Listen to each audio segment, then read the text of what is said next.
00 hours, South China Sea, August 17, 2025. A thick haze rolled across the horizon near the Scarborough Shoal. Beneath it, the USS John Finn, DDG-113, an Arleigh Burke-class destroyer, cuts silently through choppy waters, maintaining steady speed at 14 knots. It was supposed to be a routine freedom of navigation operation, one the US Navy had carried out dozens of times. But this time, something was different. At 0014 hours, radar operators aboard the John Finn detected 3 unknown surface contacts emerging from the west. Their speed, 28 knots. Their vector, closing fast. The radar signatures were unmistakable. Chinese Type 052D destroyers, the Xiamen, Lanzhou, and Bao-2. Together, they were among the most heavily armed surface combatants in the People's Liberation Army Navy, each carrying 64 vertical launch cells and orders no one could hear. Inside the John Finn's Combat Information Center, the tactical action officer leaned over the radar scope. 3 contacts, bearing 247 degrees. They're moving to block our track. The captain didn't flinch. Maintain course and speed. Let's see if they're just posturing. By 0021 hours, the Chinese formation began to shift. The Lanzhou took a position directly across the John Finn's bow, while Bao-2 maneuvered to port, effectively boxing the US destroyer in.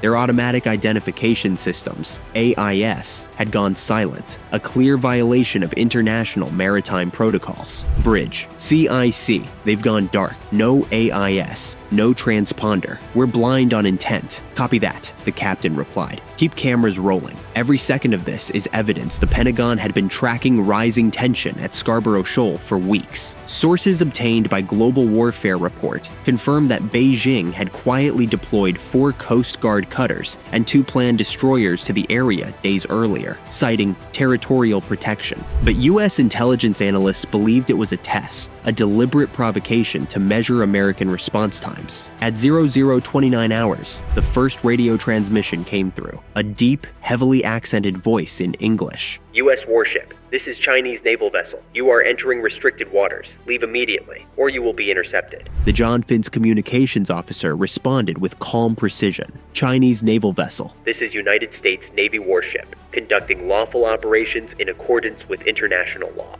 We will continue our transit. No further reply came. By 0036 hours, the Lanzhou had closed to within 1,200 yards, dangerously close for 2 destroyers traveling at that speed. The U.S. captain ordered a minor course correction, just 3 degrees, to maintain separation without yielding direction. The message was clear: we will not be intimidated. Meanwhile, in the Combat Information Center, watch officers tracked electronic emissions. Signals intelligence indicated that the Chinese destroyers had activated fire control radars, Type 346A arrays capable of targeting at long range. It wasn't a friendly move. Sir, they've painted us. Hold position. Do not escalate. The John Finn's radar warning receiver lit up like a Christmas tree. Every operator knew what it meant. A paint could turn into a missile lock in seconds. But instead of retaliating, the crew held discipline. At 0042 hours, 2 Chinese Coast Guard cutters appeared from the northeast, adding more pressure. The John Finn was now surrounded, 5 vessels within visual range, forming what analysts would later call a shadow blockade.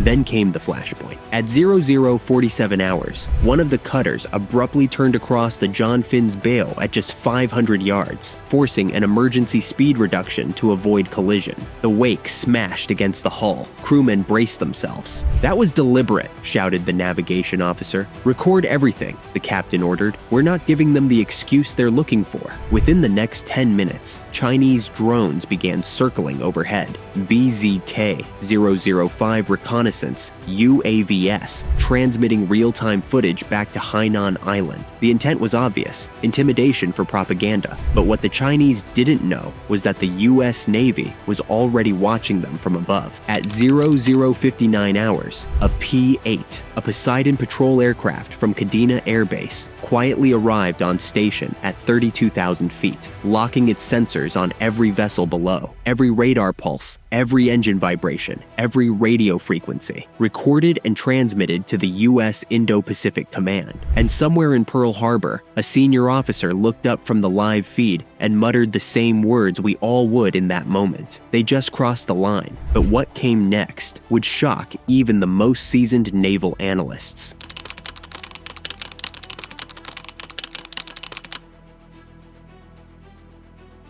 0103 hours, South China Sea. The USS John Finn held steady at 12 knots, her radar painting a full circle of aggression. 5 Chinese vessels now surrounded her in an intimidation arc. 3 planned destroyers and 2 Coast Guard cutters, each holding formation just outside weapons release range. The bridge lights dimmed to combat mode. Every sailor on board knew this wasn't routine anymore. Combat. This is bridge. Confirm all weapon systems in standby. No radar emission unless fired upon copy, Captain. SM-6 batteries standing by. CIWEs in auto defense mode. Down in the Combat Information Center, the tension was suffocating. The tactical display showed overlapping radar cones from the Chinese ships, every one of them locked on the John Finn's heat and radar signature. Then, at 0108 hours, a coded message came through Indo-Pacific Command. Task Force 71 repositioning. Stand by for overwatch. What that meant was clear. Backup was coming. At 1:12 hours, satellite imagery confirmed that 2 additional U.S. destroyers, the USS Rafael Peralta and USS Barry, were moving towards Scarborough Shoal at high speed from the east, under radio silence. Meanwhile, on the John Finn, crewmen spotted something new on the horizon. Faint red navigation lights moving low over the sea. Unidentified aerial contact. Low altitude, bearing 041, said the radar operator. Possible UAV, the TAO replied. Tracking speed, 170 knots.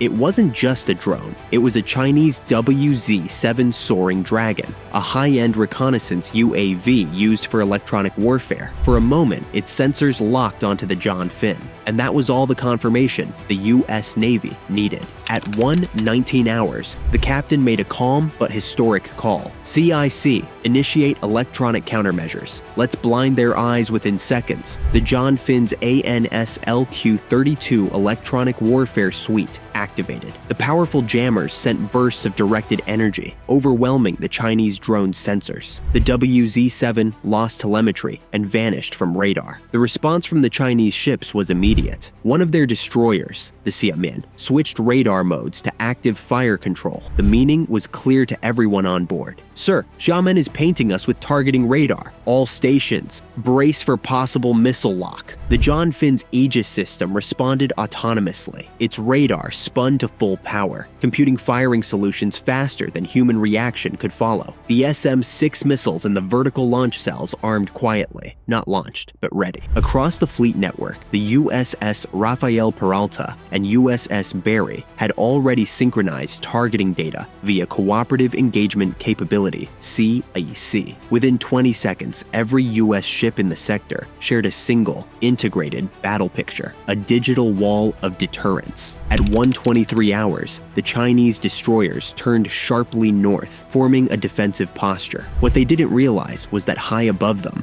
a Boeing EA-18G Growler from the USS Ronald Reagan Carrier Group had entered the area. It unleashed broadband jamming across the entire frequency spectrum, shutting down the Chinese radar network for 38 seconds. 38 seconds of silence. 38 seconds that changed everything, because in that silence, the John Finn advanced. She crossed within 0.8 nautical miles of the Lanzhou, slicing straight through the center of the Chinese blockade.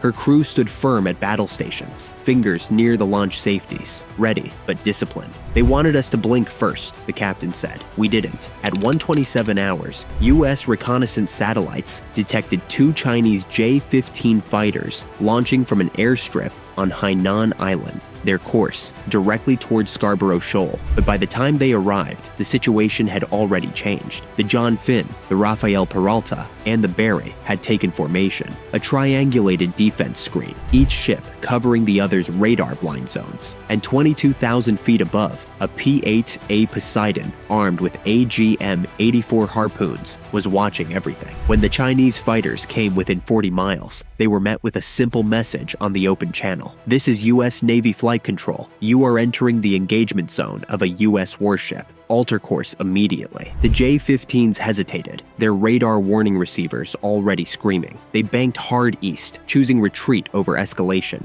At 1:49 hours, the Chinese destroyers powered down their fire control systems and began to withdraw northward. No shots were fired, but the message was delivered and received. 2 hours, Pacific Command, Hawaii. The secure report came in. Scarborough Shoal, safe. No U.S. casualties. No shots fired. Intent to intimidate, neutralized. The Pentagon quietly declassified the encounter days later, releasing satellite images showing the John Finn surrounded by Chinese warships. Proof of restraint under provocation. For the sailors aboard her deck, it wasn't just another patrol. It was a moment of proof that the line of freedom still holds, even under pressure. Because in the South China Sea, one rule remains unchanged. Those who test American resolve often learn, too late, that silence isn't weakness, it's warning.